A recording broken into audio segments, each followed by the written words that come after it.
এক গ্রামে ছিল কৃপণ এক বৃদ্ধ মহিলা। তার কাছে অনেকটা ধন সম্পত্তি ছিল। ধন সম্পত্তি বলে বিশেষ করে সোনা। সোনা ছিল তার কাছে অনেকটা। এত সোনা, কিছু গয়না, কানের, গলার, হাতের, পায়ের, অনেকটা। কিন্তু এত সোনা এত ভাগে ভাগে কি করে কি করবে? তখন সে একটা বুদ্ধিমানের কাছে যাবে কি যাবে না মনে মনে ভাবছে। আবার ভাবছে, আমি যদি লোককে জানাই তাহলে সে যদি আমাকে মেরে ধরে সব সম্পত্তি লুটে নেয় তাহলে কি হবে? কিন্তু অনেক ভাবনা চিন্তার পর সে একটা শ্যাকরার কাছে গেল। শ্যাকরার কাছে গিয়ে বলছে, দেখো, আমার নাতনির বিয়ে, কিন্তু আমি কি করি? এত সোনা গয়না, পুরনো গয়না ও কি করে নেবে? তাহলে তুমি একটা কাজ করো, এই সোনা গলিয়ে তুমি আমাকে একটা গোল মতো বল মতো তৈরি করে দাও, তাহলে আমি সেই নাতনিটাকে দেব। ও যার তোর যত খুশি গয়না এখান থেকে করে নেবে, তাহলে আমার আর কোনো ঝামেলা থাকবে না। আমি বৃদ্ধ মানুষ, আমাকে কি বলবে আর আমি কি গয়না বানিয়ে নিয়ে যাব, তা আমার আর আমি অত ঝামেলা নিতে পারবো না। তখন শ্যাকরাও বলেছে, হ্যাঁ, আমি টাকা পেলে অবশ্যই তোমায় করে দেবো, কেন করে দেবো না? ঠিক আছে ঠাম্মি, তুমি আমাকে দিয়ে যাও, আর কিভাবে কি করবো আমাকে বলে যাও। তখন বললো, না না, আমি দিয়ে বাড়ি যাব না, আমি এখানে বসে থাকবো। তার থেকে তুমি আমার থেকে 5টা টাকা বেশি নাও, ঠিক আছে, কিন্তু আমি এখানে বসে থাকবো। আমার সামনে ওই সোনা গলিয়ে তুমি আমাকে একটু বল করে দাও। একটু দেরি হলে সমস্যা নেই, আমি এখানে বসে আছি। এই বলে ওই ঠাম্মি ওখানে বসে আছে, আর ওই স্বর্ণকার ওনার সামনে বসে বসে ওই সোনাগুলোকে গলিয়ে গলিয়ে একটা বল মতো তৈরি করে দিয়েছে। ওই বলটা নিয়ে ওই ঠাম্মি মহাশয় বাড়ি এসেছে। বাড়ি এসে সে আরো বেশি চিন্তা। এবারে বলটাকে কোথায় রাখবে? ঘরে রাখবে? যদি চোর ঢোকে তাহলে কি হবে?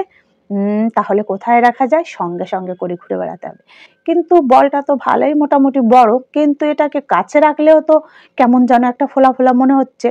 কাছে রাখলেও তো বিপদ, যদি কোনো চোর ডাকাত তাকে ধরে ওই সোনাটাও কেড়ে নেবে, সঙ্গে তার প্রাণটাও যাবে। এবার কি করা যায়? সে ভীষণ চিন্তায় পড়েছে। সারা রাত তার ঘুম হলো না। সে সারা রাত ধরে জেগে সে চিন্তা করছে, আমি এই সোনার এই দলাটা নিয়ে কি করব। তখন উপায় অন্তর দেখে ভোর ভোর হতে না হতে একটা উপায় বের করেছে। পাশে ছিল একটা পুরাতন নলকূপ। ওই যে আগের দিনে জল মানে বালতি ফেলে জল তুলতো, ওটা ওটা মানে অনেক দিন পুরানো হয়ে গেছে, ঝোপ ঝাড় জঙ্গল হয়ে অনেকটা মাটি ভর্তি হয়ে বন্ধ হয়ে গেছে। ওখানেই লুকিয়ে রাখবে, ওখানে তো কেউ যায় না, সাপকোপের ভয় আছে, এই ভয়ে সে কেউ ওখানে যাবে না। এই বলে ভোর ভোর হতে না হতেই ও ওখানেই গিয়ে লুকিয়ে রেখেছে ওই সোনার দলাটা। কিন্তু সোনার ডলাটা রেখে খানিকটা হাঁপ ছেড়ে বেঁচেছে। ঘুমাচ্ছে, সারা রাত ঘুম হয়নি, ঘুমিয়ে পড়েছে। ঘুম থেকে তড়িঘড়ি করে উঠেছে, কি, আমার সোনার দলাটা যদি, আমি ঘুমিয়ে পড়েছি, আমার সোনার দলাটা যদি নিয়ে যায়, এই ভেবে তড়িঘড়ি করে উঠে আবার একটু উকি ঝুঁকি মেরে ওইখানে আস্তে আস্তে গিয়ে দেখছে। দেখে দেখে না আছে, আবার এসেছে। নিশ্চিন্তে হাঁটছে হাঁটছে আর বারবার গিয়ে ওটাই দেখছে। ওই যে বলে, ছিল সোনা ঘরেই ছিল, তারপর আবার যখন বাইরে বেরোলো তখন আর ঘুম হয় না। এটাই হয়েছে ঠাম্মির। কিন্তু কি আর করার, ঘরে রাখলেও সমস্যা, কাছে রাখলে সমস্যা, নলকূপে রেখেছে লুকিয়ে, সেখানেও সমস্যা। বারবার গিয়েই দেখছে।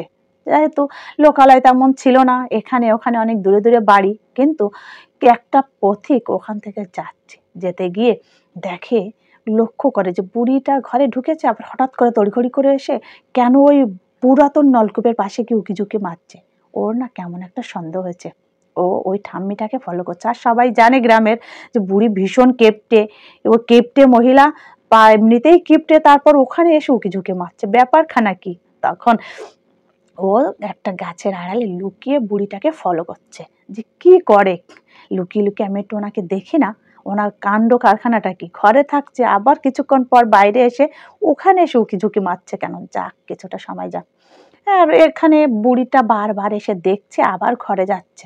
অনেকক্ষণ দেখা দেখির পর ভাবলো, না, কোনো সমস্যা নেই, তাহলে আমি একটু ঘুমাই। কাল সারা রাত ঘুম হয়নি, আজ সকালবেলা একটু ঘুমাতে গেলাম, এই টেনশনে ঘুম হচ্ছে না। আর এই পুরাতন এই নলকূপে কেই বা আসবে। এই বলে ঠাম্মিটা কি করেছে, নিশ্চিন্তে একটু যেই না ঘুমিয়েছে, ওই লোকটা এসে ওখানে দেখছে। দেখতে দেখতে দেখে একটি পুঁটলি।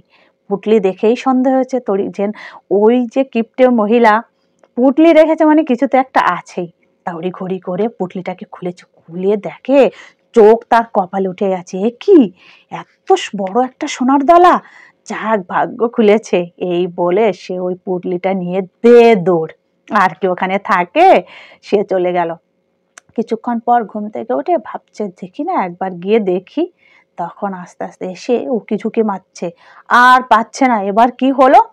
তখন বুড়ি কান্না শুরু করেছে, এ কি হলো, এ কি হলো, আমার সব কিছুই গেল। আমি যার ঘর ছেড়ে, নিজের কাজ ছেড়ে ওখানে লুকিয়ে রাখলাম, সেখান থেকেও গেল। হায় রে ভগবান, এটা আমার কি হলো? আমার সত্যি আমার সব কিছু শেষ হয়ে গেল। এই বলে বলি হাত পা ছড়িয়ে কাঁদতে লাগলো। অতএব কথায় আছে, অতি চালাকের গলায় দড়ি। সব কিছুর একটা লিমিট আছে। তুমি ঠাম্মি রেখেছো ওখানে স্বর্ণ, তোমার বারবার যাওয়ার বা কি দরকার? তুমি ঘরে এক জায়গায় রেখে দাও। কিন্তু তাতে তার মন সারল না। অতএব যে কোনো কাজ ভাবিয়া করিও, কাজ করিয়া ভাবিও না। তোমার এখন সোনা হারিয়ে গেছে, তুমি যতই হাত পা ছড়িয়ে কান্নাকাটি করো, তা কি আর ফিরে পাবে? আর যে পেয়েছে সে কি তোমায় আর ফিরিয়ে দেবে? কখনোই না। অতএব একটাই কথা, ভাবিয়া করিও কাজ, করিয়া ভাবিও না। হ্যালো ফ্রেন্ডস, গল্পটা তোমাদের কাছে কেমন লাগলো? যদি ভালো লেগে থাকে তাহলে অবশ্যই একটা লাইক দিও, কেমন? আর তুমি কোথা থেকে আমার ভিডিওটা দেখছো? ইউটিউব থেকে? প্লিজ সাবস্ক্রাইবটা করে দিও। আর এই যে ফেসবুক থেকে দেখলে ফলোটা অবশ্যই করবে, কেমন? কমেন্টে জানিও গল্পটা কেমন হয়েছে। আজকের মতো আসি, টাটা।